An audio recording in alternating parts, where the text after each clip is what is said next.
Tony and Dave had a fun rivalry, with Tony evangelizing tech and planning over Dave's addiction to iteration. Dave was a jock, and he ran several miles every morning before work. He believed firmly that a healthy body led to a healthy mind. Tony, however, believed that a strong mind could overcome anything and make a body do anything. Dave chortled and laughed at Tony's naive ignorance of mind and body. Dave and Tony were at odds for years.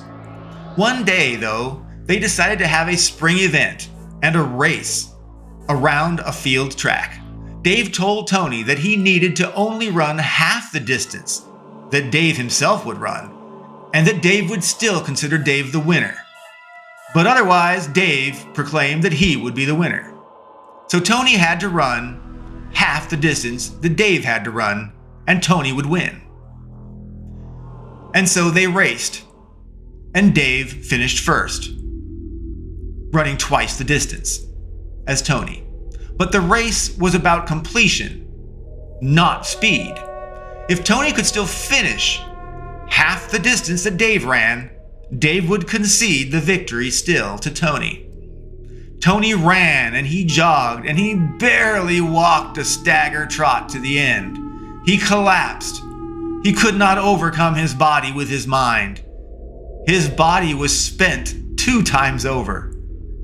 Tony lost the body over mind competition that day against Dave's athletic, honed body and mind.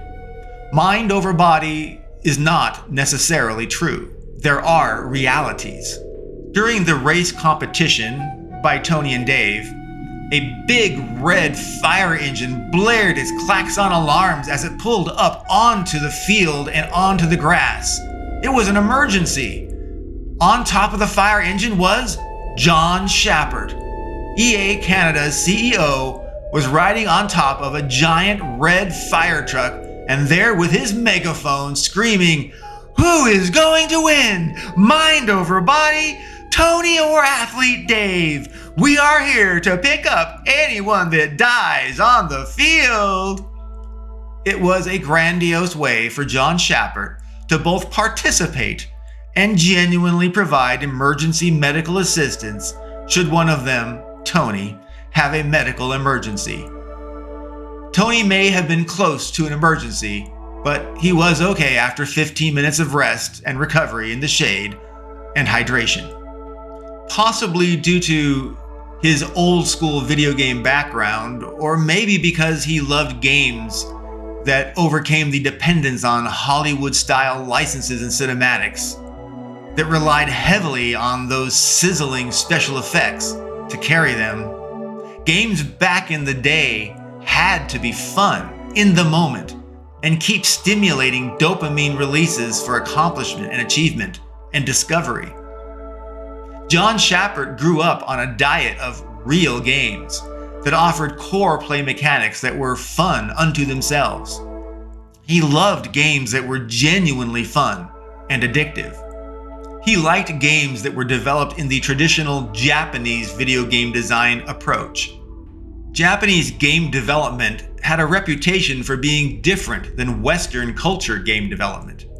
Western Europe and the United Kingdom focused on story, and then visuals and sound, and then world, and then characters, and eventually the actual play mechanics, and finally challenge reward loops.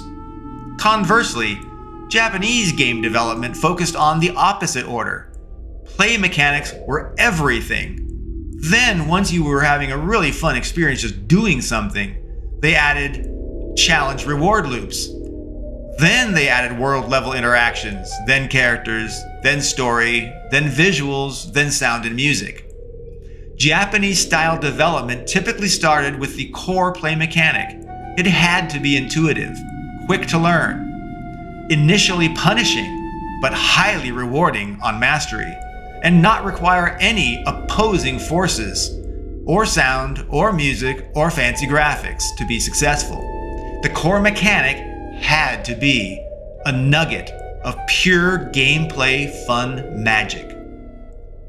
Once the game nucleus was fun, Environment and interactive objects and opponents were layered in to give purpose to the core play mechanic.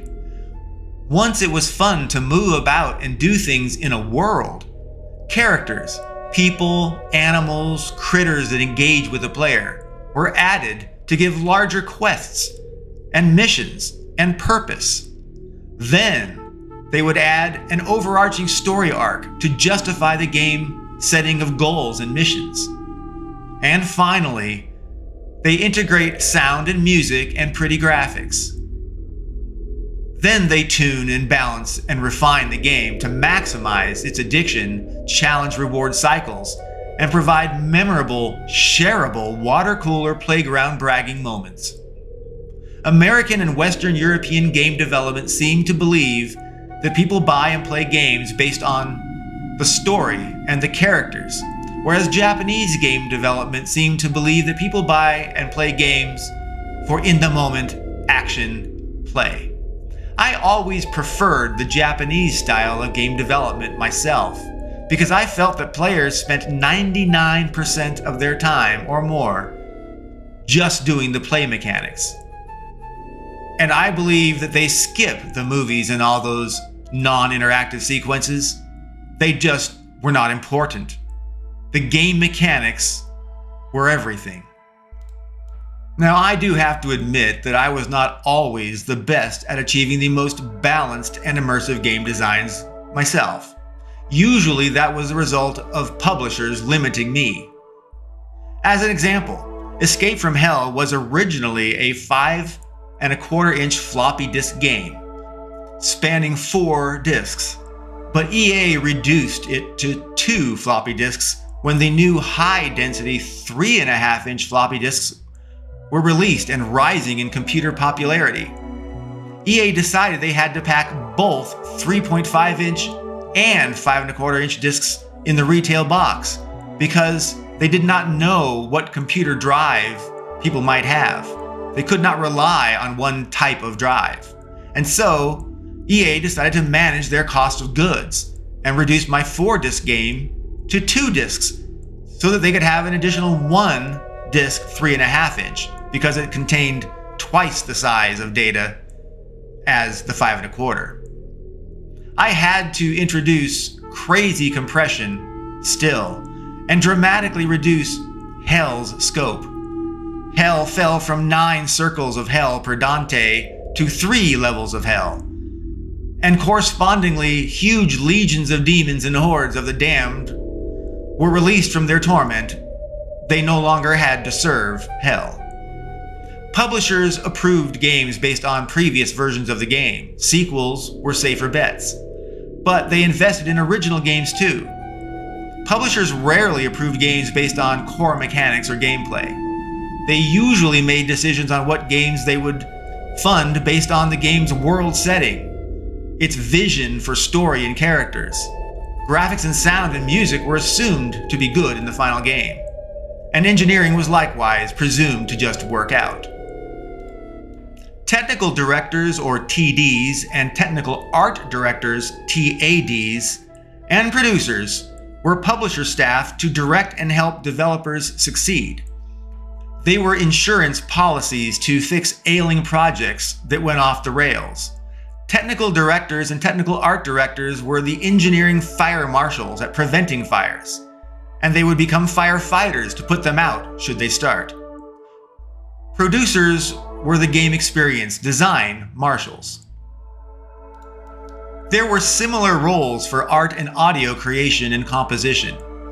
Asset creation and quality was less technical and more artistic, and so required different specialists. Computer graphics supervisors, otherwise known as CG soups, and art and animation directors. These people made sure the game looked and sounded great and matched with action. Later in the industry, work included motion capture, lip syncing, and so much more. Most technical directors and tech experts, regardless of professional discipline, ended up reporting to me because they wanted to work for someone that got it. And I was a rare leader that understood end-to-end everything about making games and the cultures around the world surrounding game development.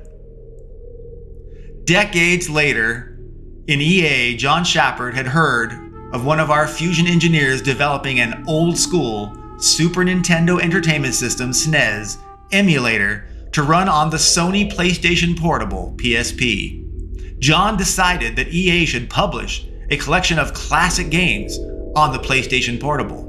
He summoned the engineer with me to discuss our technical approach and what he might expect in the final emulator in terms of features, quality, and speed. How many games would be in our compilation? John had developer friends that claimed they had a Rockstar emulator that could be ported from their code to other consoles, or to the personal computer, or to the PlayStation Portable. John's loyalty to his friends was nice, but their tech was weak, and it would never run fast enough or within the memory constraints of a PlayStation Portable. But John wanted his friends to do the work. Well, the engineer had prototyped the emulator on his own time within our team in EA Fusion, and he was offended that John would not take his idea as is, and that he would actually give the concept to an external contracting group just because John liked them. The engineer felt it was kind of corrupt. He felt it was wrong. Well, it took several meetings and technology proofs, but we made it undeniable that our EA Fusion emulator technology, innovated by this one and lone engineer, was light years ahead of John's friends' group's emulator tech. Well, John did agree in the face of undeniable, irrefutable proof. Fusion's emulator won the bake-off. Fully funded and approved, the engineer was promoted and made product lead to create what was called EA Replay, which ultimately became a very successful PlayStation Portable experience, bringing back to life a lot of the old games like Jungle Strike and Desert Strike, Return to the Gulf. Yes, it helped to sell the idea to John Schappert, saying that we were going to re-release his old games. And we had Road Rash 1, 2, and 3, Syndicate, Ultima, Wing Commander, Virtual Pinball, Mutant League Football, Haunting starring Poltergeist, Budokan, The Martial Spirit, Bob B.O.B., all sorts of old school games. It was great to defend the underdog engineer from executive preference so that his vision could become reality and our team could feel the triumph and be motivated to show how awesome we are and how awesome the emulator could be. Because we won the bake-off. We had proven ourselves.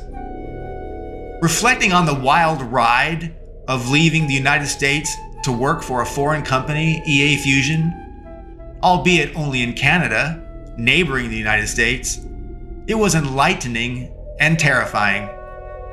But the reward of taking the leap and plunging into the unknown was great, even if the risk was likewise great and intimidating.